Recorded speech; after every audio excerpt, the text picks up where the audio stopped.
Hi, welcome back to Eye of the Beholder painting. Today I'm taking a quick break from doing a series like Ankh to do a Warhammer one-off. I mean, I say one-off, but I'm probably going to be doing more Warhammer in the future no matter what I do. I got this model a while ago on clearance, and I wanted to paint it because it looked cool. I'd know nothing about this guy as of right this second writing this script, but thanks to today's theme, I get to do some more research on the Killaboss.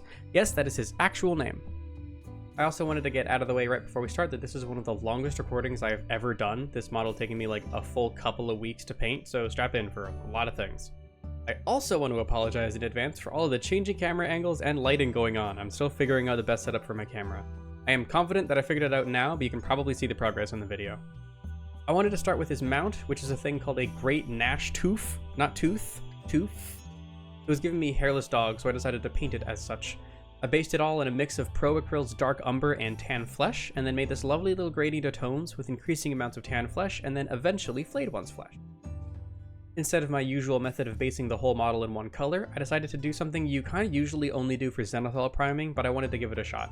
I took my darkest tone and only painted in where the shadows would be, and then I immediately took my next brightest and painted all the areas that would get hit with some light but not a lot, then I wet blended them together. A wet palette and thinning down your paints makes this process significantly easier, by the way, so thin your paints if you're wet blending, but don't thin too much or the paint won't remain opaque. It also looks very slap chop and not very smooth when you first put the paint on, but it's a trust the process kind of day. You just have to blend quickly. Once I had all of my base tones blocked out, I added some more flayed one's flesh and made a lot of dry, sketchy lines along the back and where all the folds of the skin are to give it a scratchy, cracking kind of look.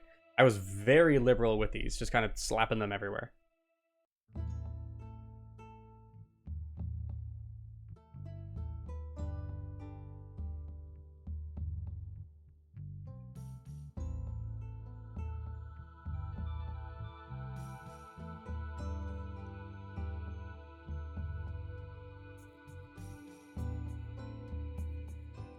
Then I highlighted these bright sections with pure flayed one's flesh for a brighter, more contrasty look.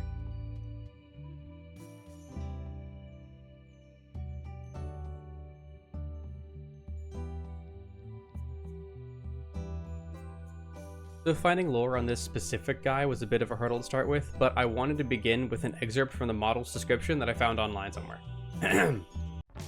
Truly legendary hero Killabosses have tamed wild creatures of good and weaponized their killing ability. Great-Gnashtoofs are one such beast whose agility and brutally powerful jaws quickly endeared them to their cruel boys' masters. This is a dumb bit. Why am I doing this bit? I wasn't overwhelmingly happy with how the skin turned out, so I went and asked the scholars of Reddit, and they suggested incorporating a bit more pink. So using my original mid and highlight tones with the addition of some Emperor's Children, I thinned my tones down considerably and pretty much just made a wash to slightly shift the tone more towards pink flesh as opposed to just dead skin. This also helped to blend my original tones together anyway, so win-win.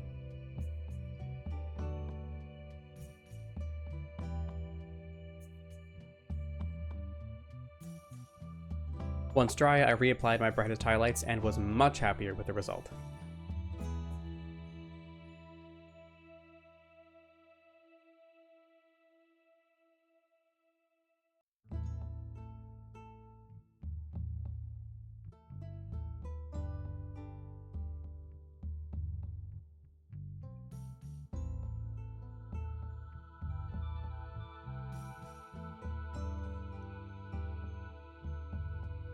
So this guy is absolutely covered in skin, and not all of it is his. So I wanted to try to get a lot of different tones for the pelts on the mount and the robes, but I also didn't want to choose too many colors or that might make the model look too busy.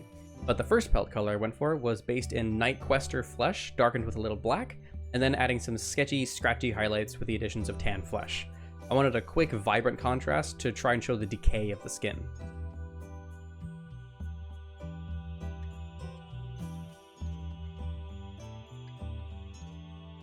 Okay, I'm going to start with Warhammer basics. This guy is a member of the race of Uruks, who were essentially just orcs, but Warhammer Age of Sigmar flavored. They're big, green, and a little stupid, but surprisingly cunning, and they love fighting, which is also good, because the more they fight, the bigger they get. They're also canonically funguses, so do with that what you will.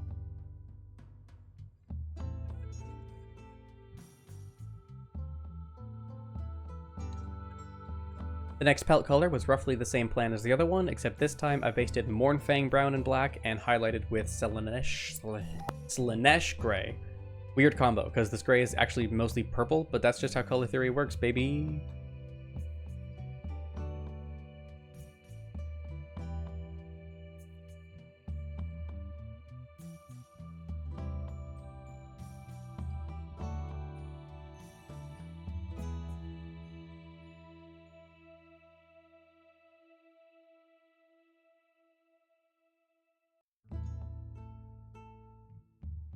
And another pelt was base of black and Tuskor fur, highlighted with Nightquester flesh. Most of the pelts are a very dark base and then a bright highlight using some kind of color tone to make it seem dead or sickly, so a lot of light purple and pale green kind of tones.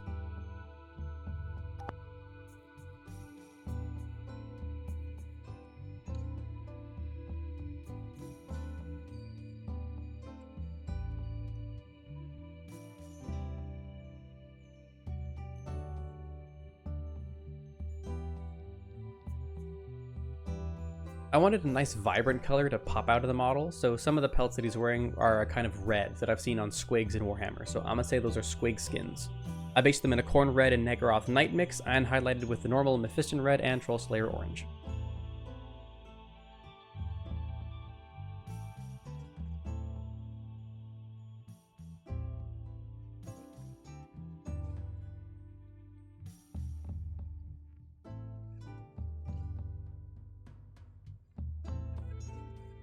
Moving up the ladder of Warhammer lore, a sub-faction of the Uruks were the Cruel Boys, which are Uruks that are slightly a little leaner, smarter, and crueler. They typically live in swamps or bogs. And the Killaboss here is one of the strongest Cruel Boys, having fought and eaten a ton to get stronger. Because of his strength, the Swamp Kala Shamans, who are pretty much just Uruk mystics, are calling Killabosses the embodiment of their two-headed god, Gorka Morka. No, I am not making this up. I felt like doing his skin next, just so I could see how the contrast of the pelts and the red would do against the green that I wanted for him. I based all of it that I could see in pure Nocturne green, and then used highlights of Caliban green and then Elysian green. I wanted the skin to really pop out, so I made sure to make the highlights nice and bright, even though a lot of the skin isn't very visible. I also used these same tones on the orc head on the flagpole thing.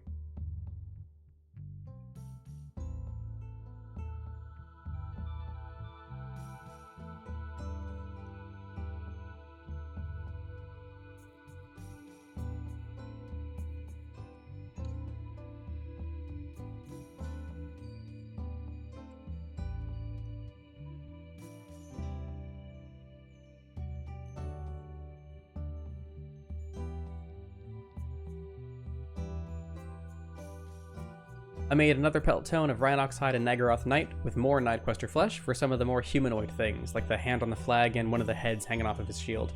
I mean, I also used it for other scraps, but those were the ones that I wanted to talk about.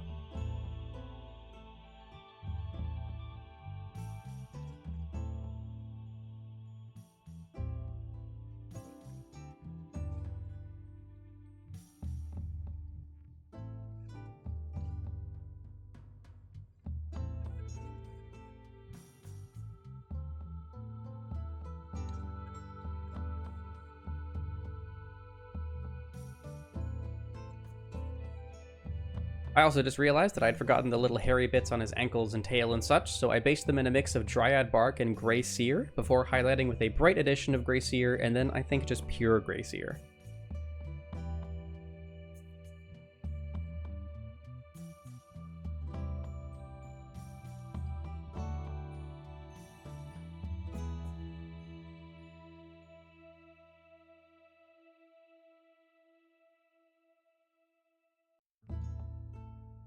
At this point, I'd painted a lot of different pelts, a lot of different colors, so I just made all the rest of them that I hadn't done black. Basing in pure black, after adding a substantial amount of Eshin Grey, because remember that black is a void that overwhelms all other colors, and then some scratchy highlights of Eshin Grey and Grey Seer.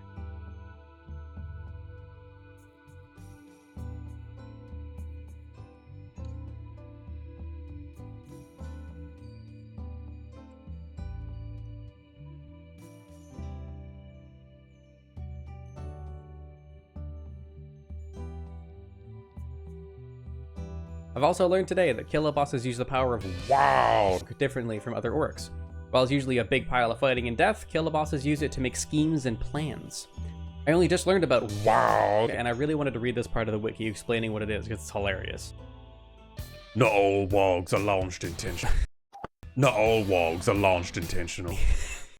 Not all wargs are launched intentionally. In fact, many civilizations have been destroyed by a warg that has started due to minor events such as an Uruk nicking another's lunch, misunderstanding a perfectly good insult, or seeing a strangely shaped cloud in the sky, as any trigger of aggression results in the biggest Uruk bashing his mate into something like a military formation, which then gets pointed at the nearest non-green skin in the stronghold in the search of a proper fight.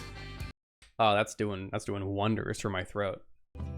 I also took this opportunity of finishing off sections by painting all of the remaining human bits with Bugman's Glow that I highlighted exclusively in Nurgling Green because they are dead and they should look dead.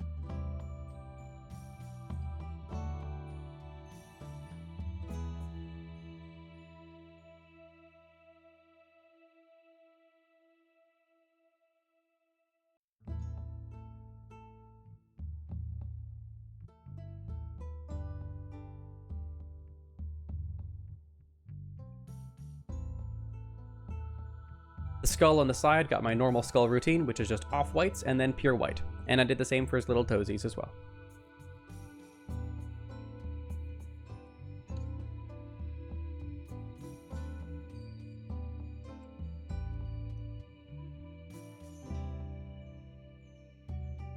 Time to get a big hurdle out of the way.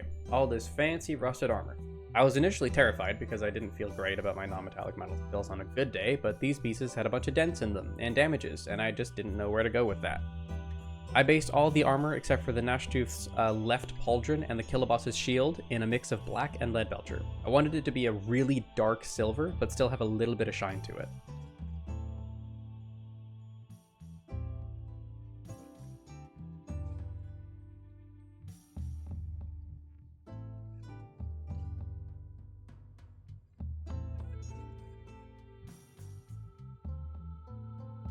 Once dry, I wanted to test out my colors and techniques on just one section to make sure that it doesn't suck, so I made a small gradient of pure lead belcher to some additions of white and started guessing. I initially kind of just made random shapes where I thought the light might be hitting this weird dented stupid piece of metal, and initially it looks very, very bad. I did a lot of reworking and going over it later on, but you can't fix a paint job you haven't started yet, so if it must suck on the first step, so be it.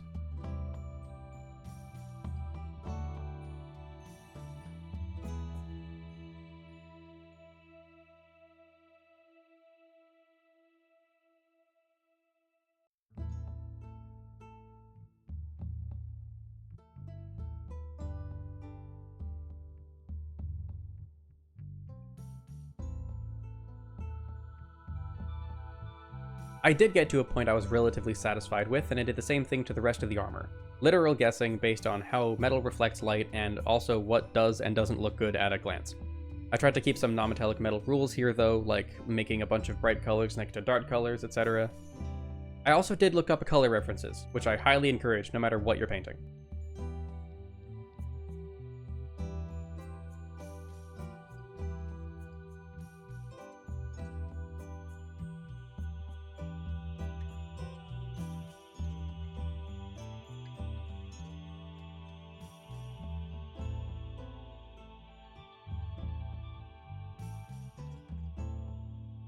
I will say this about the kind of pattern I was doing. I should have left more of the very dark metal visible. I think I covered up too much of it.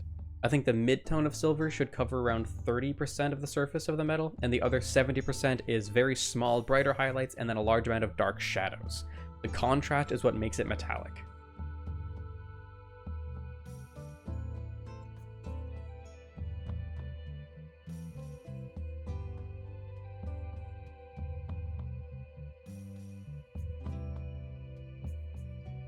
The armor on the guy was largely the same concept. I wanted them to seem like a cohesive unit, so having matching armor is good for their #bestie goals.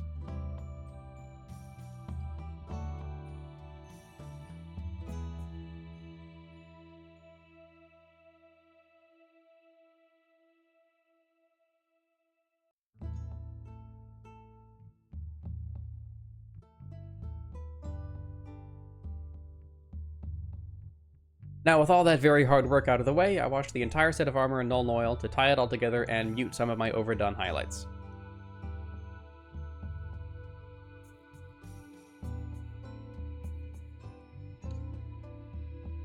And now for the weird screaming shield he's got going on. I'm sure there's a lore reason, but I didn't look it up before painting, so it is now bronze. I based it and its mount's left shoulder pad in a solid coat of warp block bronze and let it dry.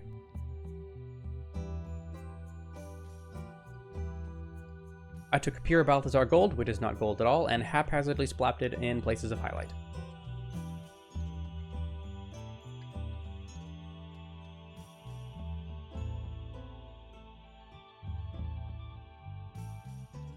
I then went back with a more precise brush and blocked out more of the other, more on-purpose highlights with it as well.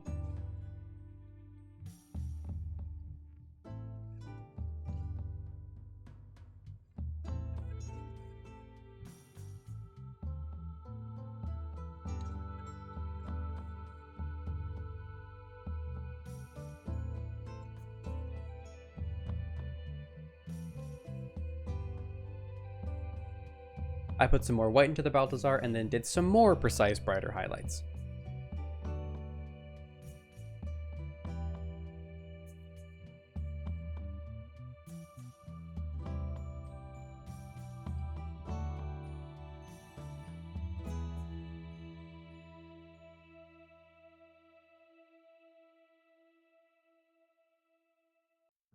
After all of it dried, I opened up my very old and seldom used container of Nihilak Oxide from Citadel.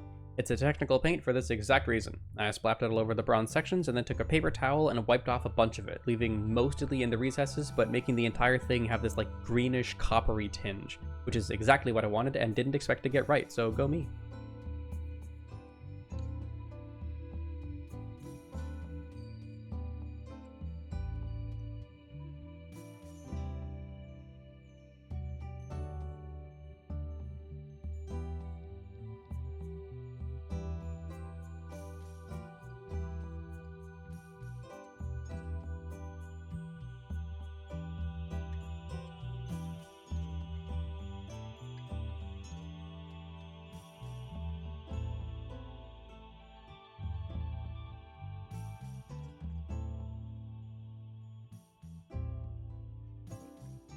Then I got started on his spear. I used all the same colors as the shield, but I did it with much more pizzazz.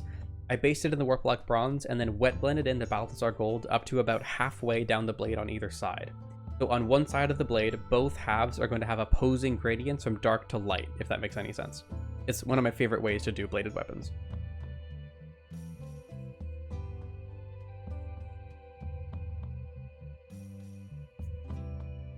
I just made a gradient from base tone to Balthazar plus white and made it smooth. And once dry, I did the edge highlighting all over the whole blade in white as well. I somehow think I both over and underdid the edges, but what can you do?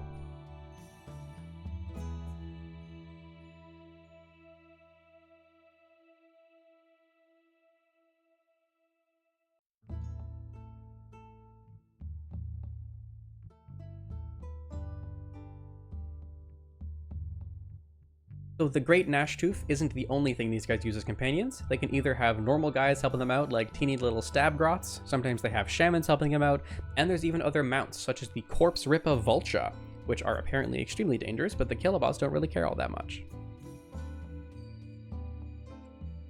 And I reapplied the brightest edge highlights to the shield to make it pop more.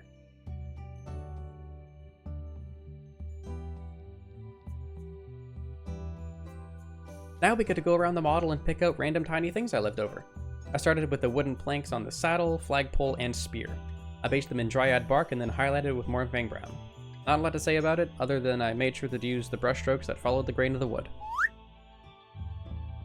For the weird twine all over the saddle, I figured it must be some sort of sweetgrass, so I did that. Based in Talaran sand and Nurgling green with some Eshin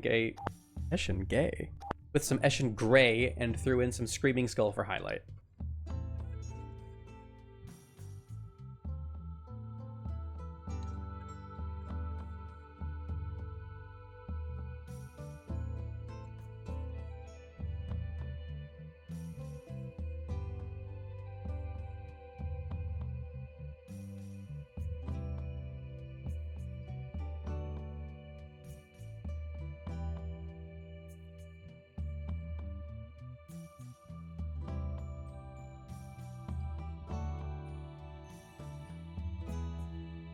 And I didn't put a lot of work into this, but I made all the stitches in the pelts pure black.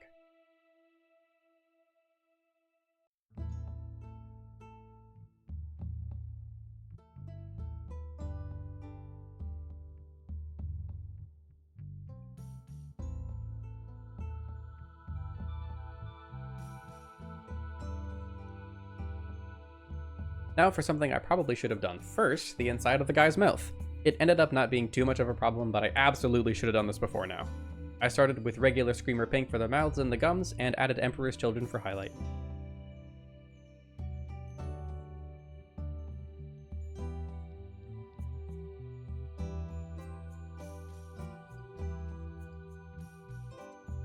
I then did the teeth the way I always do teeth, which is the way I always do bones, and if you've been paying attention to the video, you'll know I did that already, so I don't need to tell you what I used.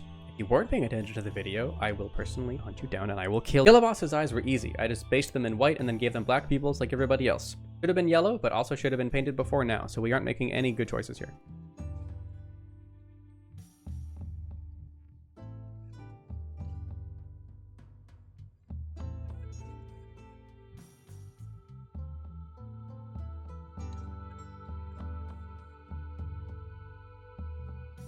I wanted to quickly give more life to the necklaces he has on, so I made one part of it a scrap of flesh he's wearing for some reason, and the other is like this pretty little blue charm.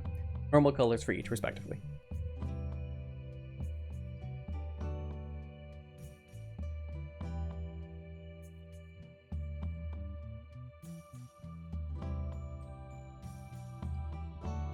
Here's another part I kind of regret doing, which is making the brand on his thigh kind of like scar tissue. Like, you know how you get a scar and it's all white? I tried to do that, but I don't like it, and it's too late to change it now. And we finally get to do the base! Need I remind you that this model took actual weeks to paint, so by this time I was fucking thrilled to be almost done because my video output is slow enough as it is. I based all the stone rubble in black with some Eshin Gray, and then highlighted wildly with pure Eshin Gray, then stippled dry brush with Gray Seer for weathering. I also went back and did some precise weathering with a slightly smaller brush.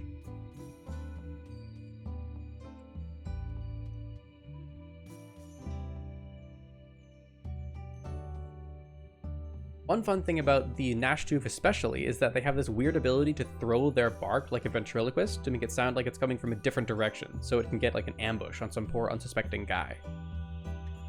And I think these are like a cattail or something, so I based them in a gross Shrek color of Rhinoxide and Elysian Green. Once dry, I slapped pure Elysian Green on them and gave up.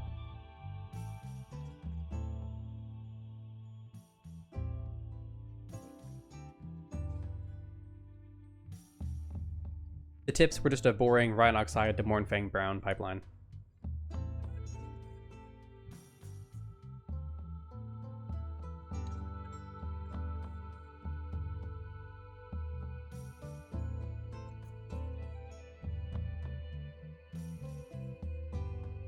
The dangling seaweed I think was a really nice touch to make the place feel just that much more grimy. I started with Nocturne Green, then highlighted with Caliban Green to keep it bluish, but not too blue.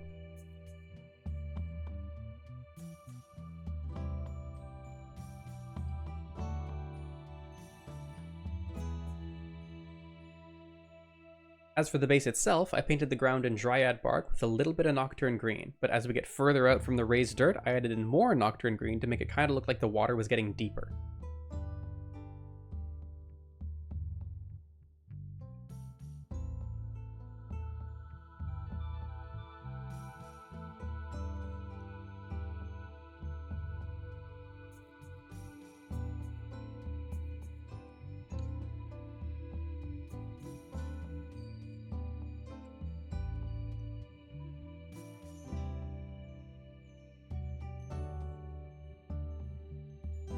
Speaking of water, I happen to have this puddles water effect and thought it might be nice and cozy here. I honestly think it's really supposed to be only for like little patches of water, like puddles, but I did certainly put it all over the base. It also ended up shrinking a little bit while it dried, but I think the effect came across okay.